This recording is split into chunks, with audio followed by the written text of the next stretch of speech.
Halo sahabat cerdas, Assalamualaikum warahmatullahi wabarakatuh.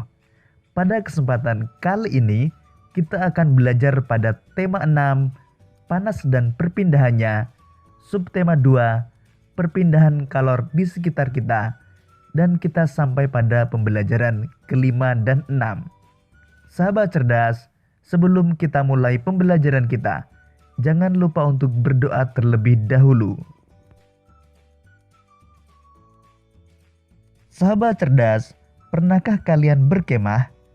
Pada saat berkemah, biasanya terdapat api unggun. Ketika berada di dekat api unggun, kita akan merasakan panas yang berasal dari api unggun tersebut. Badan terasa panas ketika berada di dekat api unggun merupakan akibat adanya perpindahan panas. Tahukah kalian jenis perpindahan panas apa yang terjadi? Untuk mengetahuinya, mari kita lanjutkan pembelajaran kita.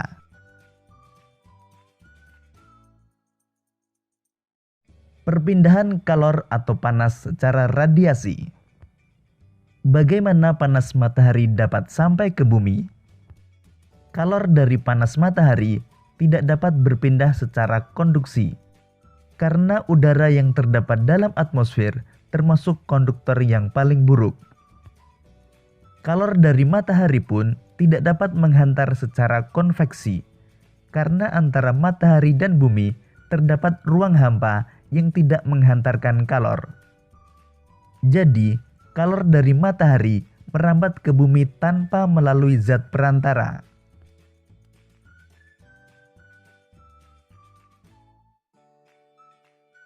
Proses perpindahan kalor yang tidak memerlukan zat perantara dinamakan radiasi. Sahabat cerdas, dapatkah kalian memberikan contoh lainnya perambatan kalor secara radiasi?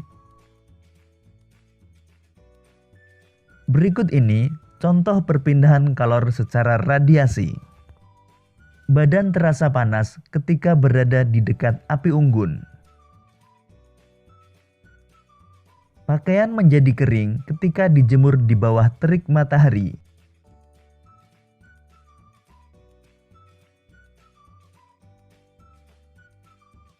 Menetaskan telur unggas dengan lampu.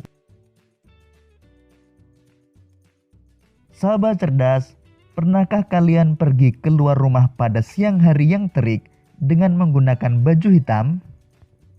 Dan apa yang kalian rasakan? Ketika kamu keluar rumah pada siang hari yang terik dengan menggunakan baju hitam, badanmu akan terasa panas. Hal ini disebabkan warna hitam merupakan penyerap kalor radiasi yang paling baik. Benda-benda berwarna hitam lebih banyak menyerap kalor dan memantulkan sebagian kalor jika dibandingkan dengan benda-benda yang berwarna putih dan berkilap. Sebaliknya pada malam hari, orang yang memakai baju hitam merasa lebih dingin daripada orang yang mengenakan baju putih. Hal tersebut dapat terjadi karena pakaian yang berwarna hitam menyerap kalor yang dikeluarkan tubuh. Sahabat cerdas, berdasarkan penjelasan tersebut, mari kita jawab beberapa pertanyaan berikut ini. 1. Apakah yang dimaksud dengan perpindahan panas secara radiasi? Radiasi adalah proses perpindahan panas yang tidak memerlukan zat perantara.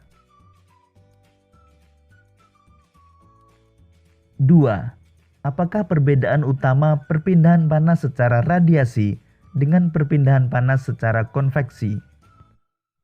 Perbedaannya adalah jika perpindahan panas secara radiasi tidak memerlukan zat perantara. Sebaliknya jika perpindahan panas secara konveksi memerlukan zat perantara berupa zat cair atau gas. 3. Apakah perbedaan utama perpindahan panas secara radiasi dengan perpindahan panas secara konduksi? Perbedaannya adalah perpindahan panas secara radiasi tidak memerlukan zat perantara. Sedangkan perpindahan panas secara konduksi memerlukan zat perantara berupa zat padat. 4. Jelaskan paling sedikit 3 contoh perpindahan panas secara radiasi yang kamu ketahui. Contoh perpindahan panas secara radiasi antara lain: panas matahari sampai ke bumi, badan terasa panas di dekat api unggun, menetaskan telur dengan lampu. Sahabat cerdas, pada pembelajaran sebelumnya, kalian telah mengenal beberapa pola lantai dalam tari. Sekarang kita akan mengenal lebih jauh tentang tari pendet dari Bali. Tari pendet merupakan salah satu tari tradisional Bali yang sangat populer.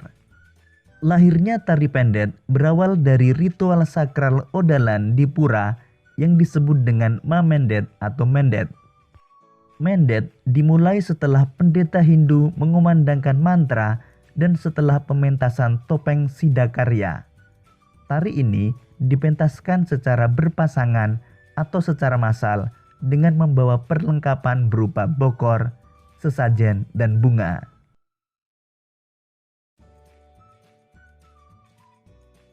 Pendet disepakati lahir pada tahun 1950. Tari pendet ini masih tetap mengandung kesan sakral dan religius meskipun dipentaskan di sebuah acara yang tidak berhubungan dengan kegiatan keagamaan. Pada tahun 1961, Iwayan Berata memodifikasi tari pendet hingga menjadi tari pendet yang sering kita saksikan sekarang. Beliau juga menambah penari pendet menjadi 5 orang. Setahun kemudian, Iwayan Berata dan kawan-kawan menyajikan tari pendet massal yang ditarikan oleh 800 orang penari untuk ditampilkan di Jakarta dalam sebuah pembukaan Asian Games. Kemudian pada tahun 1967, koreografer tari pendet modern Iwayan Rindi mengajarkan dan meneruskan tarian pendet kepada generasi muda. Selain pendet, beliau juga mengajarkan dan melestarikan tari Bali lainnya kepada keluarganya maupun lingkungan di luar keluarganya.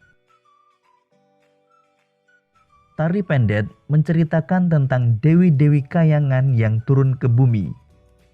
Biasanya tari pendet ini dibawakan secara berkelompok atau berpasangan oleh remaja putri. Para penari pendet berbusana layaknya penari upacara keagamaan. Setiap penari akan membawa sesaji berupa bokor yang di dalamnya terdapat bunga warna-warni. Pada akhir tarian, bunga ini akan ditaburkan ke tamu undangan sebagai sebuah simbol penyambutan. Tari pendet menggunakan pola lantai yang sangat sederhana dibandingkan pola lantai tarian Bali lainnya.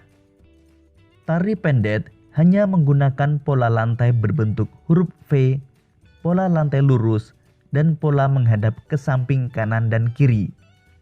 Seperti halnya tarian tradisional kebanyakan, pola lantai pada tari pendet tidak memiliki makna khusus.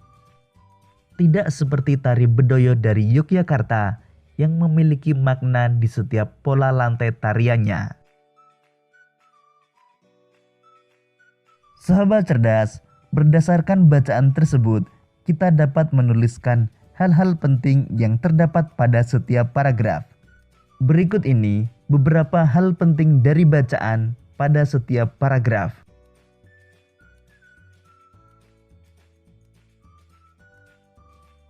Demikian tadi sahabat cerdas pembelajaran kita pada tema 6, subtema 2, pembelajaran kelima dan 6.